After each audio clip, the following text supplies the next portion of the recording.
আলহামদুলিল্লাহ রাব্বিল আলামিন ওয়াসসালাতু ওয়াসসালামু আলা আশরাফিল আমবিয়া ওয়াল মুরসালিন ওয়া আলা আলিহি ওয়া সাহবিহি আজমাইন। আউযু বিল্লাহি মিনাশ শাইতানির রাজীম। বিসমিল্লাহির রহমানির রহিম।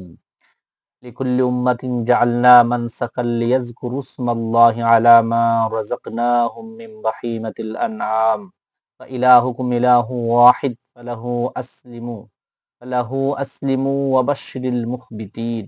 সাদাকাল্লাহুল আযীম ওয়া সাদাকা রাসূলুহুন নাবিয়্যুল হাবিবুল কারীম। ক্বালান নাবিয়্যু সাল্লাল্লাহু আলাইহি ওয়াসাল্লাম লা ইয়াকরুবান্না মুসাল্লানা। রাওয়াহু ইবনু মাজাহ। সম্মানিত দর্শক শ্রোতা, যে যেখান থেকে দেখছেন সকলকে জানাই আন্তরিক অভিবাদন। আমি আপনাদের সামনে আজকে যে বিষয়টি নিয়ে উপস্থাপিত হয়েছি সেটি হচ্ছে কোরবানি।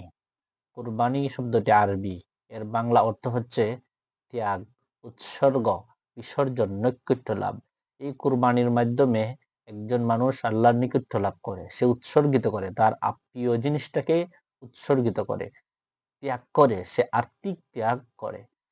তো কোরবানি শব্দের অর্থগুলি ত্যাগ করা, উৎসর্গ করা, বিসর্জন দেওয়া। আপনার এত বড় সম্পদটাকে আপনি বিসর্জন দিচ্ছেন।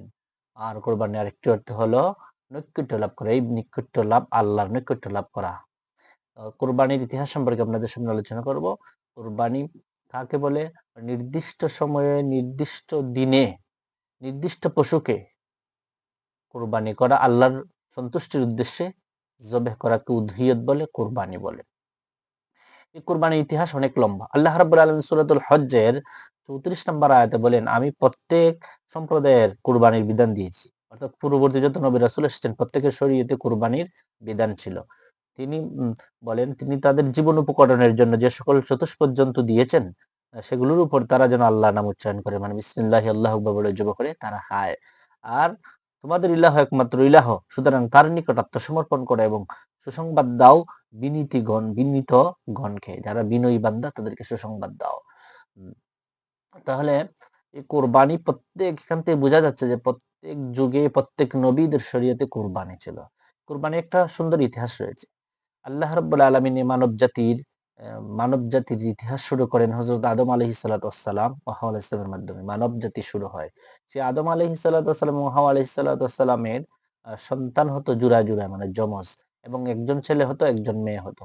তো হযরত আদম আলাইহিস সালাতু ওয়াস সালামের যে প্রত্যেক জোড়া জোড়া সন্তান হতো, কিন্তু অন্য মানুষ তো আর পৃথিবীতে আর কেউ নাই। সেজন্য আল্লাহ রাব্বুল আলামিন বিধান দিলেন যে আগের জোড়ার সন্তান, আগের জোড়ার ছেলে, মেয়ে, পরের জোড়ার মেয়ে, পরের জোড়ার মেয়ে, আগের জোড়ার ছেলে, এভাবে বিবাহ বন্ধনে আবদ্ধ হবে।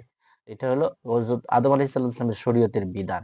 কিন্তু হযরত আদম আলাইহিস সালামের এক জোড়া শিশু, এক জোড়া সন্তান, যমজ সন্তান নিল, যার পুরুষের নাম হলো, ছেলের নাম হলো হাবিল। পরবর্তীতে আরেক জোড়া সন্তান জন্ম হলো, তার সেই ছেলের নাম হলো কাবিল। কাবিলের সাথে যে মহিলা জন্মগ্রহণ করলো, তার বোন, সে ছিল অনেক রূপবতী, অনেক সুন্দরী।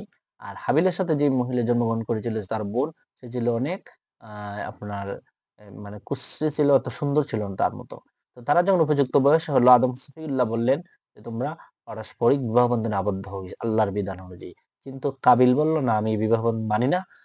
সে যুক্তি দাঁড় করালো যে আমরা মায়ের পেটের ভিতরে একসাথে ছিলাম, আমরা দুনিয়াতে একসাথে এসেছি, সুতরাং বিবাহ করলে আমার সাথে যে যমজ বোন এসেছে দুনিয়াতে, আমি তাকে করবো। কিন্তু আসল উদ্দেশ্য হলো তার, যে তার বোন আশেক সুন্দর, এই সুন্দরটাকেই সে গ্রহণ করতে চায়, কারণ সুন্দর সে তো সবাই ভালোবাসে। আল্লাহ রাব্বুল আলামিন সৌন্দর্যকে ভালোবাসেন। ইন্নাল্লাহ জামিলুন ইউহিব্বুল জামাল। নিশ্চয়ই আল্লাহ সুন্দর, তিনি সৌন্দর্যকে পছন্দ করেন। তবে এই সৌন্দর্য হতে হবে বৈধ পন্থায়।